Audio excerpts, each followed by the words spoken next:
I used to think that being helpful would somehow make me more valuable and would give me more acceptance from other people. And it wasn't until I learned the lesson that with every yes I was giving, this crystal was disappearing. And it wasn't until I also realized that the guilt I was having that caused me to say yes didn't have anything to do with me. It was really inherited. And so I would like for you to put in the comments what's one thing you've done out of guilt. And that's what we're going to talk about today because I want to share how to stop being a people pleaser and not feel guilty about it, and some ways and some techniques that we can use, and some important ways to shift coming out of that pattern of behavior. Because I know that if you are a people pleaser, you are suffering in a way internally, quietly, and having a real, true internal battle with the people, the things outside of you that you are trying to appease for various reasons, and yourself. There's a battle there. And so let's talk about it. Let's talk about 3 ways that we can really shift from being a people pleaser and not have the anxiety about it, and do it without feeling all of this guilt that can come along with that. And so the first one would be shifting focus. When you are dealing with this behavior of being a people pleaser, what tends to happen is all of the energy, all of the concern is toward who it is that you are trying to appease, or what it is you're trying to appease.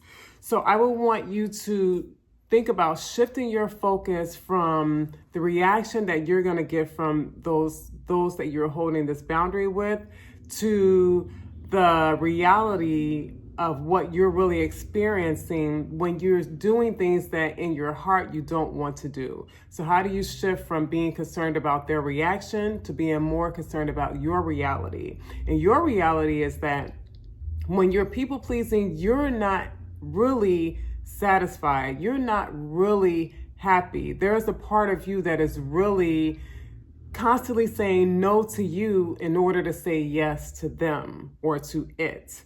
And I think that this is really important because when you are a people pleaser, you end up having a lot of resentment toward other people, but you definitely have this inner resentment that goes on, this big disappointment in yourself, because you can never fool yourself when it comes to abandoning yourself. We can put on a smile, we can put on face for the people outside of us, and they may never know that you're doing something and it's not really being authentic to yourself, but we cannot lie to ourselves. We might fool ourselves for a little bit, but eventually your body, your whole system is going to start showing its dissatisfaction in one way or another. So I really want you to think about not being so concerned about how that person is going to respond. Because oftentimes, first of all, we catastrophize how these people are going to respond. We think of the worst case scenario about it, and there can be some fear behind the ramifications that come from that. And oftentimes it is definitely exaggerated, and things don't necessarily go to this magnitude of what we're fearing. But I really want you to think about, rather than giving that concern to those people, that thing, really think about how you're going to feel later after you've once again abandoned yourself. Because that's really what it is. It is a true abandonment, emotionally especially, how we, abandon our particular needs that we should be giving to ourselves before we expect anyone else to give it to us in the first place. So I think that's a big thing. We often feel like we need to get this validation from other people, this acceptance from other people, but we have to realize that we can give ourselves that first. And when we set that foundation and that we set that standard within ourselves, then it's going to help other people to also understand that there is a standard going on within us when it comes to how we're functioning out in the world. And then number two, way to shift from being a people pleaser, how to stop being a people pleaser and not feel guilty about it, is going to be to stop rehearsing the worst case scenario in your head. Because oftentimes, as I said, things aren't usually going to go in the most absolute catastrophic way that we have imagined in our mind, because that's what anxiety does. Anxiety makes you think of the worst case scenario. And when we look at what's rooted, where is anxiety rooted from? That's rooted from a place of fear. So when we are thinking of things and seeing possibilities from a place of fear, we will see the worst case scenarios. But if we start to really think about envisioning the outcomes from a place of love, then there are other possibilities on how these outcomes can come about. When we are coming from a place of love, and you may start this by thinking about loving yourself enough to do something that's right for you, then there can actually be better outcomes than what these worst case scenarios are. And some of those better outcomes can be having peace, because when you're people pleasing and you're doing all these things that you don't want to do, oftentimes you're exhausted, you are stressed out, and you are unhappy. But when you start to shift to thinking of the best case scenario instead of the worst case scenario, it'll help you move through the situation better. And in the end of that, you will have a sense of peace from that, because you're doing what it was you really wanted in the first place, or at the least, you're not doing something that you didn't want to do. So this can help with that. But this can also help you to be better at voicing what you want, standing up for your needs, or at least considering and prioritizing your needs. Internally, that's just going to feel better, that you know that you did something for you because you know that you needed it. And especially when you do something for you and then you allow yourself to feel the benefits of that, or the outcome of choosing yourself first. That's going to feel much better than choosing to do something that deep down you don't want to do, and it ends up really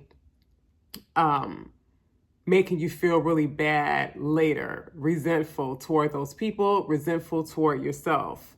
And then the other part of that is that you'll be able to really reward yourself because you've done something for yourself.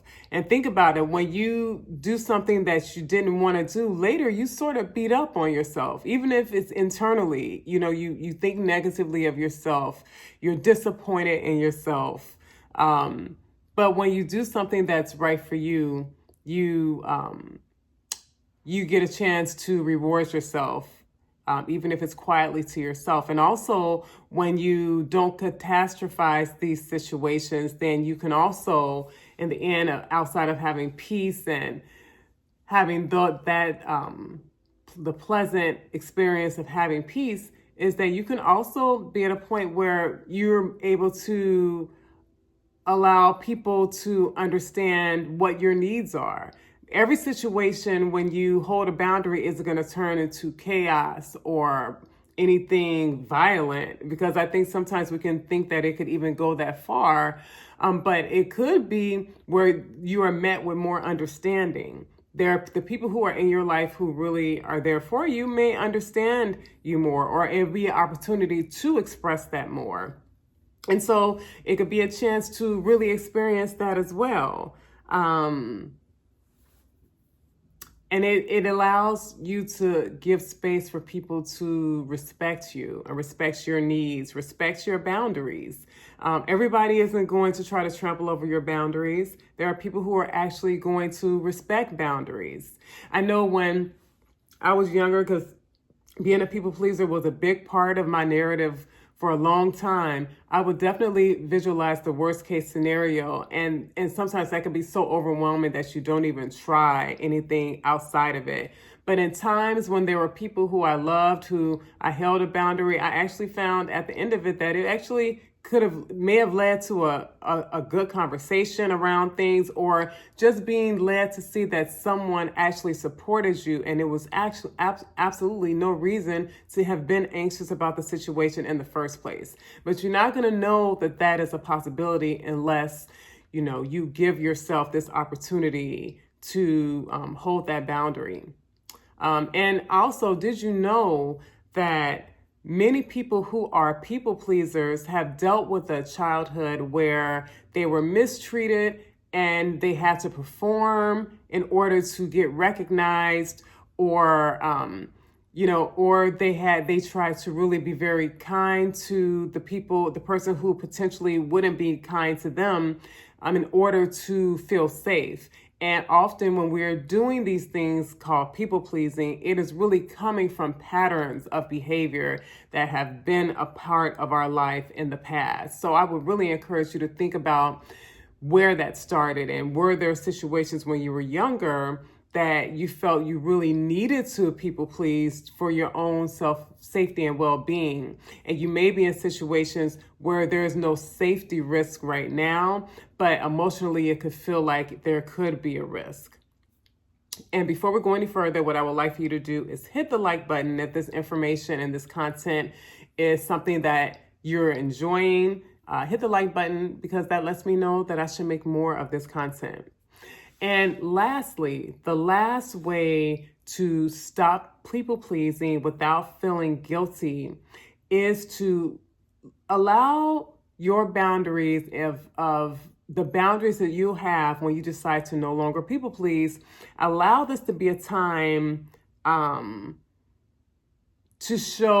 let people show you who they really are if you're not catering to them. When you are people pleasing, you are catering to people. You are going out of your way. You're overextending yourself. You're doing things to appease them and please them. You are catering to those people or those things. And when you hold a bound, and so in many situations when all we're doing is catering to people, it's going to be hard to know who's real and who's fake. All right. So when you hold these boundaries, it gives you an opportunity to allow people to show their true colors. And it's important to do that. Who wants fake people around? And when you hold your boundary, it might be hard. It might hurt a little bit to find that some people switch up on you because you are simply trying to consider yourself. But don't you want to know the people who are in your life who are there only because you're doing for them? And once you want to have concern for yourself, that's a problem for them. That would instantly let you know that those are not healthy relationships. So I really do encourage allowing the chips to fall as they may. Once you've allowed people to know, I need to take care of myself. I can't do this for you today.